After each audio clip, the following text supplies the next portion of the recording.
Hello, welcome to the February 2025 Outer Wilds modding recap.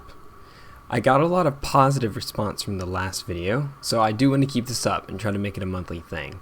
And today I'm here at the Southern Observatory, and we're going to look at what happened last month in the world of Outer Wilds modding. 3 new mods were published this month, bringing the total up to 331 mods, which is really exciting. The first mod is Language Swap.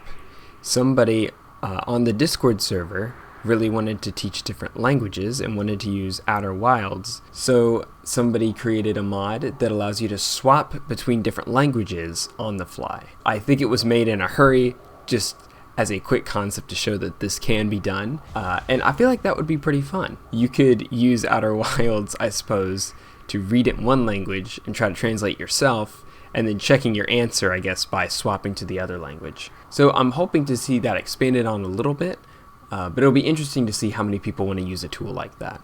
Now, the other 2 mods are a very big deal. If you're like me and really enjoy the story mods, then this was a really good month for us. Finally, Anonymous released the Stranger They Are mod. They describe it as a fairly large story mod based around Echoes of the Eye, and it is incredible. I myself, as of recording, haven't even finished it yet. It supports the achievements mod, so there's achievements to get. It's pretty well put together. In my opinion, on its first release, it was pretty buggy and a little unclear at times, but as I've been playing through it, I've been getting feedback, lots of people have been giving feedback, and Anonymous has made some great changes. Just released version 2.1 as of me recording this video, and it's just constant improvements. So I know Anonymous is working very hard to make it more and more well-rounded, to clear up a bunch of things, and to get rid of a lot of the bugs. So I appreciate all the work that they have put into making this incredible mod. It is definitely worth a play if you want more high-quality Outer Wilds content. The last mod that released this month was Forgotten Castaways. It was made primarily by Coder Cleric, and it is centered around Dark Bramble. So according to the description, it says it takes place almost entirely inside of Dark Bramble. The description says it's 6 to 8 hours. How is it that big? How have you created that much content? It sounds like it follows a group of Nomai that have to retreat farther into Dark Bramble in order to survive. I have not played this one yet. I have not watched anyone play it yet, but it's by Coder Cleric, and it's 6 to 8 hours, so it's got to be at least pretty good. Those are the 3 new mods that released this month. Of course, there are tons of other updates and patches that happen to those and all kinds of other mods. I'm not going to go through every single one, but I do want to go over the highlights. The first one was February 6th. There was a patch to Ernesto Chase. That was really close. Uh-oh. I thought that was going to hit my ship. But Ernesto Chase got a patch that fixed some issues that I was having. I did a YouTube post on this. It fixed the bug where when you're playing Escape the Dreamstalker, Ernesto would get stuck to your character, which is something that I experienced when I was playing it. So maybe I'll do that video again, and maybe it'll be more playable then. I think that'd be fun. They also added the option, you can now make him quantum. If it wasn't stressful enough, New Horizons itself got a couple updates, 1.26 and 1.27. Again, long list of stuff, but I just want to cover the highlights. The coolest thing in 1.26 for me was they added a new module you can add, just called Eye of the Universe, and it has a bunch of features that are specific for the eye. So if you are making a mod where the player may go to the eye for whatever reason, you can now have some specific actions you can use for that. Update 1.27 brings improvements to slide reels, so they should load easier and have less memory usage, which is nice. And they reworked how you can describe the game over screens in your files. You can define a dialogue condition, which can trigger a game over sequence the next time you die, which is pretty cool. That allows you to time things a bit better in how you want to end the mod. Lastly, there's now conditional checks to star systems. You can set or unset dialogue conditions, persistent conditions, and ship logbacks based on other things happening.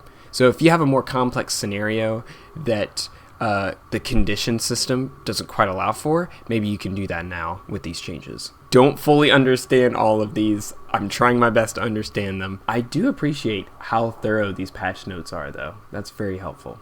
As usual with the New Horizons update, New Horizons examples is also usually updated to have some of these new changes in it. Something else that updated was the mod manager itself. We got 0.15.1. I wanted to bring it up. It may not automatically download for you. If you open up the mod manager sometime this month, or if you haven't in a little while and you open it now, you might have a notification that says, hey, you may need to go and manually download this.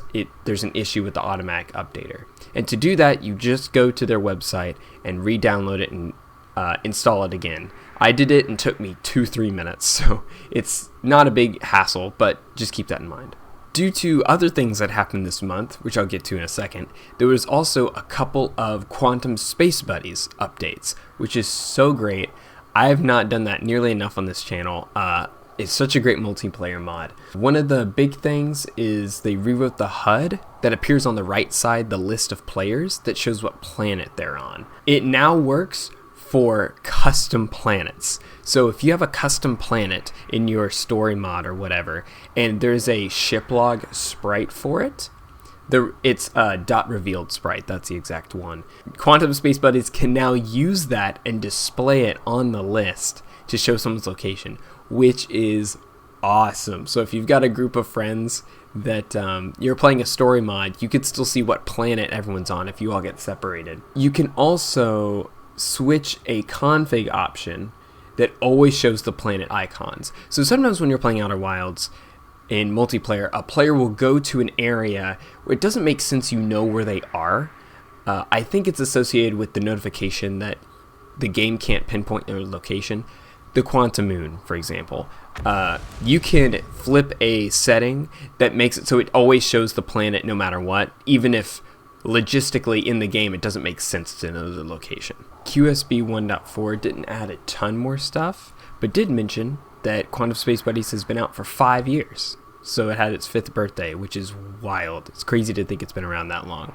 A couple more things I think you'd be interested to hear about. Earlier this month, I had the chance to participate in a pretty fun event where we tested a new mod that's in the works.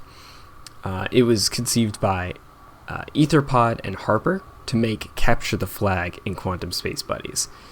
So one evening, a bunch of people got in a voice chat and we tried it out, we tested it. It ended up being very janky, very buggy, but we had so much fun with it, and I hope they pursue to develop that further.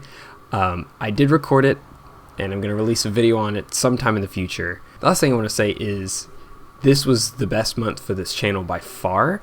I've almost reached my first subscriber goal of 100.